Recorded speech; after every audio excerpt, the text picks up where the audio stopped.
36 grammar. This is a unit with a lot of information about nouns. Okay, we'll start with combining modals with phrasal modals. Okay, so Janet can help you tomorrow. A modal auxiliary cannot be immediately followed by another modal. The modal will cannot be followed by can, which is another modal. But you can change the idea of can, and you can say, as in be, Janet will be able to help you tomorrow. So the modal can be followed by the phrasal verbs be able to have to. In be, the modal will is correctly followed by the phrasal modal be able to. Janet will be able to help you tomorrow. So you can think of this as the future form of can. We also have to, so you have the future form of must. Correct. Tom isn't going to be able to help you tomorrow. It is also sometimes possible for one phrasal modal to follow another phrasal modal. In C, we have be going to, and it's followed by be able to. Tom will not be able to help you tomorrow. Tom isn't going to be able to help you tomorrow. That's very similar, the ideas. Instead of using will for the future, we're using going to be. So you can do that. Let's start to look at some nouns here. We've got a song and songs. The plural of most nouns is formed by adding a final s.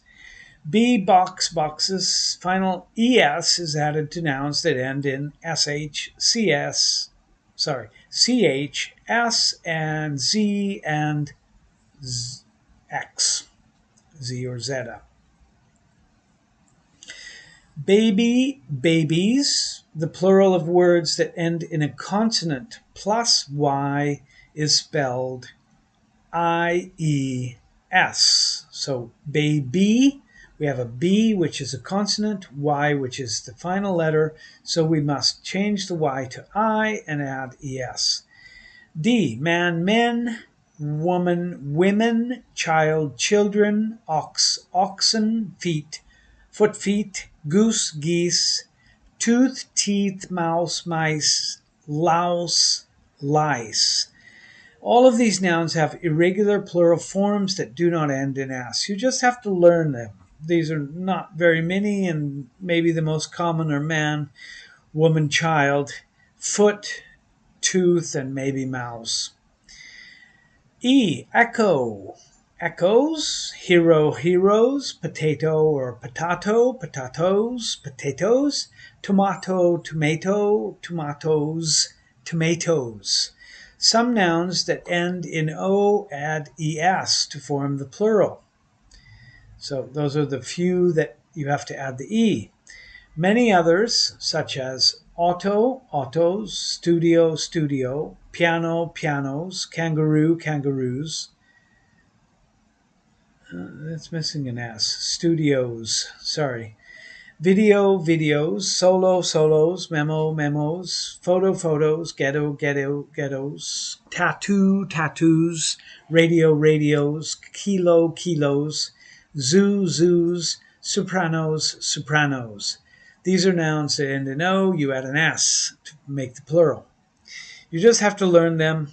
Probably if you learn the 4 words in E, any other word, you can just put an S on the end of O. You have memento, mementos, volcano, volcanoes, mosquito, mosquitoes, tornado, tornadoes, zero, zeros. Some nouns that end in O, you can put an ES or you can just put an S. They're both considered plurals like that.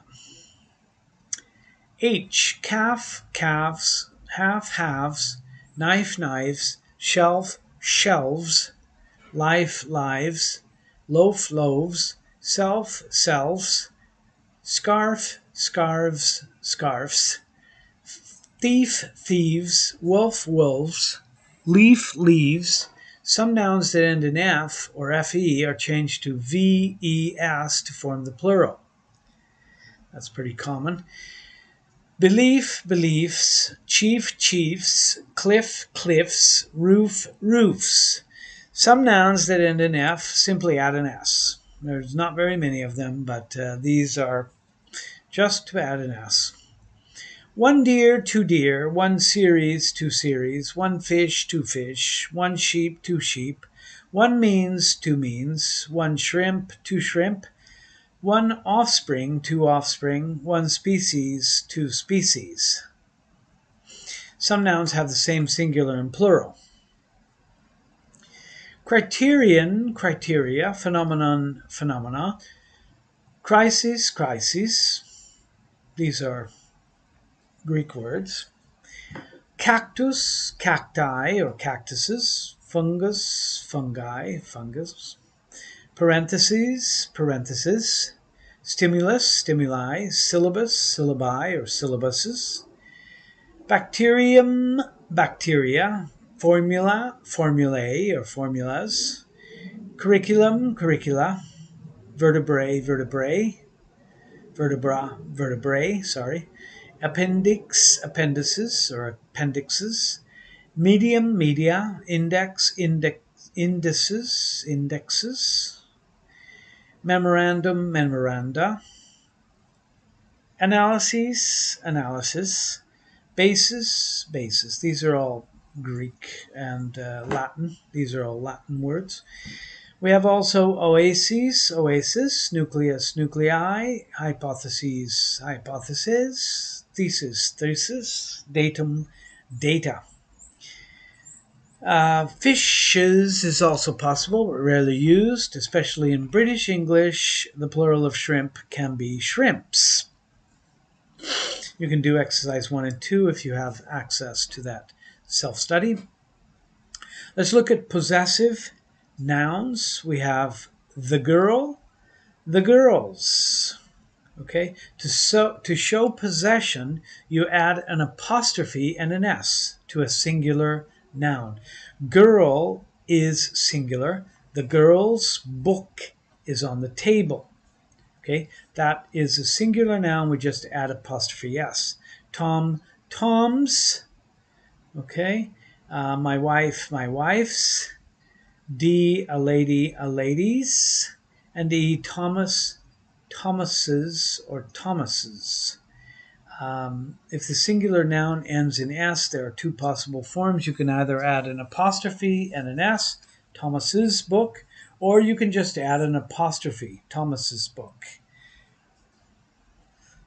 When we have a plural noun, it's a little bit different. F, the girls, and we have the girls.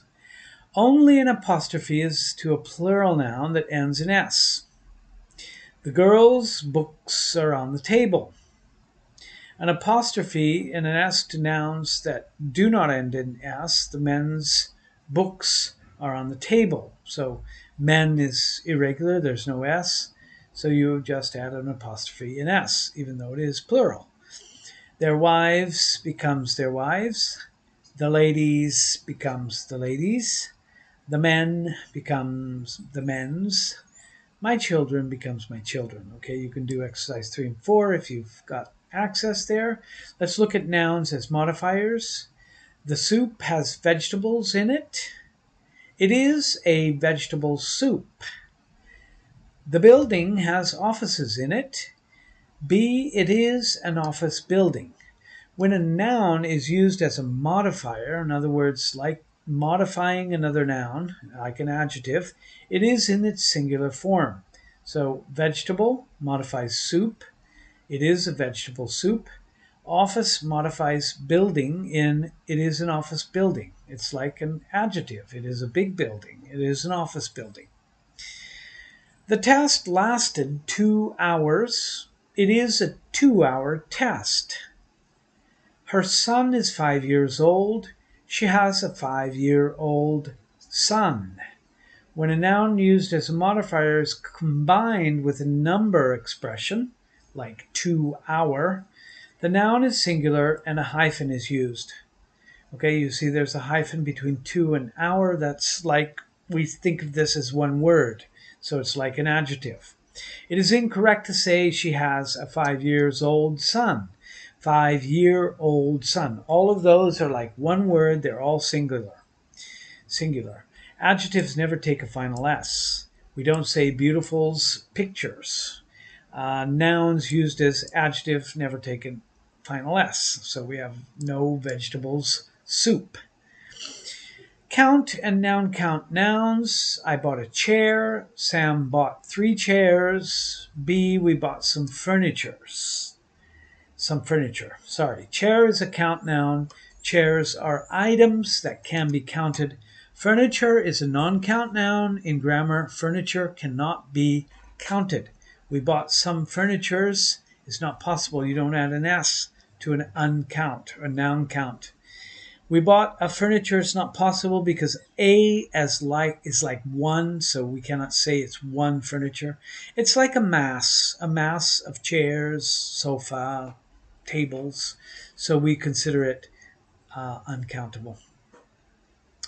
A noun count, singular, a chair or one chair. In the plural, we can just say chairs, or we can say 2 chairs, some chairs, a lot of chairs, many chairs. A count noun may be preceded by a or an in the singular, and it takes a final s or an es in the plural.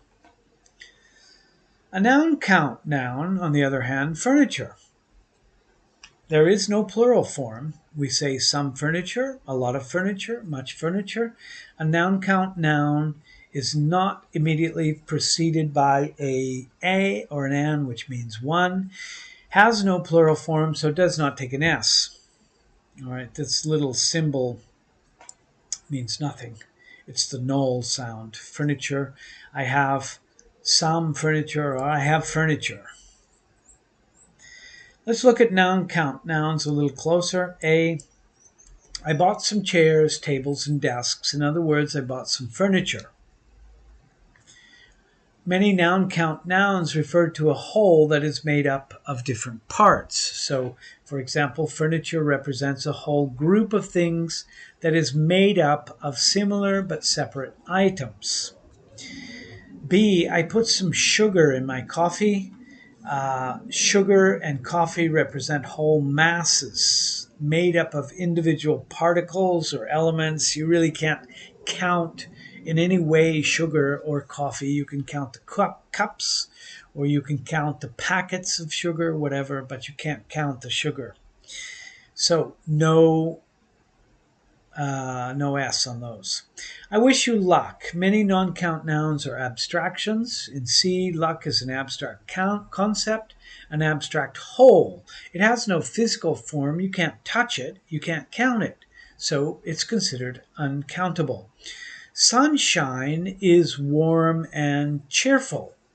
A phenomenon of nature such as sunshine is frequently used as a noun count noun. Sorry about this mistake. Frequently used as a non-count noun. E, non-count. Anne has brown hair. Count. Tom has a hair on his jacket. Non-count. I opened the curtains to let in some light. Count. Don't forget to turn off the light before you go to bed. Okay, many nouns can be used as either noun count or count, but the meaning is different. For example, hair in E, Anne has brown hair. I'm talking about the mass on her head. Tom has a hair on his jacket. I can see one hair, so it's countable. Dictionaries, written especially for learners of English and a second language, are a good source of information about count, uncount usages. Okay, so just to give you an idea, word reference is my place to go when I want to look at something. And so if I look at, for example, well, let's just look at the English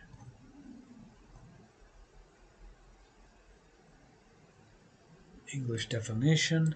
Okay, if I look up hair, I see that hair is noun. We have uncountable and countable, you see. So you have both of those there. But if I look at furniture, furniture is only uncountable. Okay, so a good dictionary, a good website will have the information about count or noun count if you don't have that information, if you don't know. To express a particular quantity, some non-count nouns may be preceded by unit expressions: a spoonful of sugar, a glass of water, a cup of coffee, etc. Some common non-count nouns. The list of non-count nouns are here. Many other nouns can be used as non-countable. Whole groups made of similar items: baggage, clothing, equipment, food, fruit, furniture, garbage, hardware, jewelry, junk, luggage, machinery, mail, makeup, money or cash or change, postage, scenery, traffic, a lot of those big whole groups. Fluids: water, coffee, tea, milk, oil, soup, gasoline, petrol, blood, etc. Solids: ice, bread, butter, cheese, meat, gold, iron, silver, glass, paper, wood, cotton, wool, etc. Those are solids. Gases: steam, air, oxygen, nitrogen, smoke, smog, pollution, etc. Particles: rice, chalk, corn, dust, dirt, flour, grass, hair, pepper, salt, sands, sugar, wheat. All of those are particles. Abstractions such as beauty, confidence, courage, education, enjoyment, fun, happiness, health, help, honesty, hospitality, importance, intelligence, justice, knowledge, laughter, luck, music, patience, peace, pride, progress, recreation, significance, sleep, truth, violence, wealth. The list goes on and on. Advice, abstractions, advice, information, news, evidence and proof, time, space, energy, etc., homework, work, etc., grammar, slang, vocabulary. All of those are abstractions. Languages: Arabic, Chinese, English. Fields of study: chemistry, engineering, history, literature, mathematics, psychology. Recreation: baseball, soccer, tennis, chess, bridge, poker, etc. Sports and things like that. Activities: driving, studying, swimming, traveling, walking, usually with other gerunds, uncountable. Natural phenomena: weather, dew, fog, hail, heat, humidity, lightning, rain, sleet, snow, thunder, wind, darkness, light, sunshine, electricity, fire, gravity, etc. Those are all natural phenomenon. You can do the exercise 7 and 8 if you want to check your ability, your memory there. Let's look at the last thing: changing clauses to modifying adverbial phrases. Okay, in A we have the clause, since Maria came to this country, she has made many friends. Since coming to this country, Maria has made many friends. So from a clause, since Maria came, I'm going to make a phrase, since coming. So adverb clauses beginning with after, before, while, and since can be changed to modifying adverbial phrases. So the phrase, since coming, refers to Maria. The verb idea of coming refers to Maria. After he had finished his homework, Peter went to bed. The phrase, after finishing his homework, Peter went to bed. Or in E, after having finished his homework, Peter went to bed. So there's no difference in the meaning after he finished, after he had finished. Also in D and E, there's no difference in meaning between after finishing and after having finished. Peter went to bed after finishing his homework. A modifying adverbial phrase may follow the main clause, as in F. Peter went to bed after finishing, and in that case, you don't have to use a comma, right? Since Maria came to this country, comma, after he had finished his homework, comma, after having finished his homework, comma. But instead, if I put Peter went to bed after, no comma.